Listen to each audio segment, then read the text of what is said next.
Hello friends, welcome to my channel. ఈరోజు మనం జాంకాయలతో కూర చేయబోతున్నాం. మనలో చాలామందికి ఈ జాంకాయలతో కూర చేస్తారా అని ఆశ్చర్యపోతారేమో, కానీ చాలా టేస్టీగా ఉంటుంది. నేనైతే ఫస్ట్ టైం ట్రై చేస్తున్నాను. ఎప్పుడు ఫ్రెండ్ చేసేది. తను ఎప్పుడు చేసిన అమ్మాయి మరాఠీ అమ్మాయి. తను నాకు కర్రీ ఇచ్చినప్పుడల్లా అనుకునేదాన్ని నేను చేయాలని. కానీ ఎప్పుడు ట్రై చేయలేదు. ఎప్పుడు జాంకాయలు తెచ్చినా తినడానికే సరిపోతుంది గానీ కర్రీ మాత్రం చేయలేదు. ఈ విధంగా చిన్న చిన్న పీసులుగా కట్ చేసుకొని మనం ఆనియన్, టమాటాలు కట్ చేసి పెట్టుకోవాలి. తర్వాత మనం ముందుగా మిక్సీ జార్‌లో ఆనియన్, టమాటా పేస్ట్‌ని చేసుకోవాలి కొద్దిగా. కొంచెం ఆనియన్ మాత్రం ఫ్రైకి, తర్వాత కొన్ని పేస్టు. చూసారు కదా! ఈ విధంగా. సారీ, మొత్తం గూడా పేస్ట్ చేసేసుకోవాలి టమాటాలు. కావాలంటే కొద్దిగా కూడా ఫ్రై చేసుకోవచ్చు. నేనైతే మొత్తం పేస్ట్ చేసేసాను. కొద్దిగా ఆనియన్స్ మాత్రం అలానే ఉంచుకున్నాను. ఇప్పుడు ఆయిల్ వేసి ఆయిల్ వేడెక్కిన తర్వాత అందులో మనం ఇప్పుడేస్తున్నాం జీలకర్ర. కొంచెం జీలకర్ర ఫ్రై అయిన తర్వాత ఈ ఆనియన్ ముక్కలు వేసేసుకున్నాం. మీరు కావాలంటే ఇందాక చెప్పినట్టు దీనిలో టమాటాలు కూడా వేసి మగ్గించుకోవచ్చు. ఇలా ఆనియన్ బాగా మగ్గిన తర్వాత, అంటే బాగా మెత్తబడిన తర్వాత అల్లం వెల్లుల్లి పేస్ట్ వేసుకున్నాం.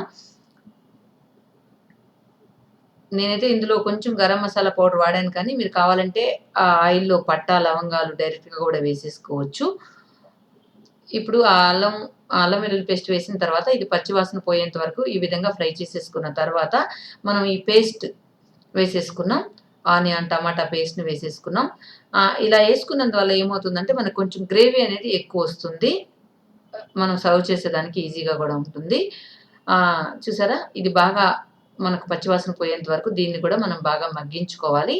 ఇలా మగ్గిన తర్వాత ఇప్పుడు మనం ఇందులో యేస్తున్నాం సాల్ట్. నేను ఎక్కువ కల్లుప్పు వాడతాను. కొన్ని ఫ్రై చేసేటప్పుడు మాత్రమే సాల్ట్ వాడతాను. మీరు కూడా మాక్సిమం కల్లుప్పు వాడేదానికే ప్రయత్నం చేయండి. తర్వాత వేశాను నేను టర్మరిక్ పౌడర్, పసుపు వేశాను. తర్వాత కారం, పసుపు, ఉప్పు వేసేసుకున్నాం కదా! తర్వాత మనం ధనియాల పొడి కూడా వేసేసుకోవాలి. ఆ ధనియాల పొడి కూడా వేసేసుకున్న తర్వాత అన్నీ కూడా పచ్చివాసన పోయేంత వరకు బాగా ఫ్రై చేసేసుకోవాలి. మనం ముక్కలు వేయకముందే ఇవన్నీ కూడా బాగా ఫ్రై అయిపోవాలి. చూసారా, నేను ఇప్పుడు వేస్తున్నాను ధనియాల పొడి. ఇందాక మీకు చెప్పేసాను. వేసేసుకొని తర్వాత ఇవన్నీ కూడా బాగా మగ్గిన తర్వాత ఇప్పుడు మనం ఈ జాంకాయ ముక్కలు వేసుకున్నాం. జాంకాయలు తీసుకునేటప్పుడు మరీ పచ్చి కాయలుగా కాదు, మరీ దోరగా కాదు, మీడియంగా ఉన్న కాయలు తీసుకుంటే కొంచెం బావుంటుంది. టేస్ట్ బావుంటుంది. అది వేసుకున్న తర్వాత ఈ పేస్ట్ అంతా కూడా ఈ ముక్కలకి పట్టే విధంగా వాటర్ వేయకుండా కొద్దిసేపు ఈ విధంగానే కలుపుతూ ఒక 2 నిమిషాల పాటు ఈ విధంగానే ఉడికించుకోండి. ఇలా ఉడికించిన తర్వాత ఇప్పుడు మనం ఇందులో వాటర్ యాడ్ చేద్దాం.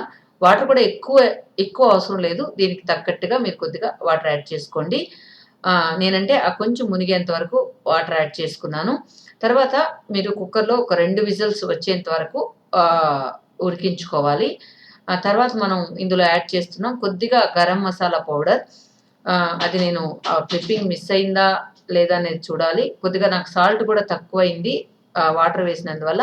అందువల్ల మళ్ళీ కూడా నేను ఆ కల్లుప్పు కొద్దిగా యాడ్ చేసుకున్నాను. తర్వాత మీరు గరం మసాలా పౌడర్ యేసుకున్న తర్వాత మూత పెట్టి ఒక 2 విజిల్స్ రానిచ్చుకోండి. Garam masala powder clip miss అయింది కదా! మీరు మర్చిపోకుండా వేసుకోండి. చూసారు కదా!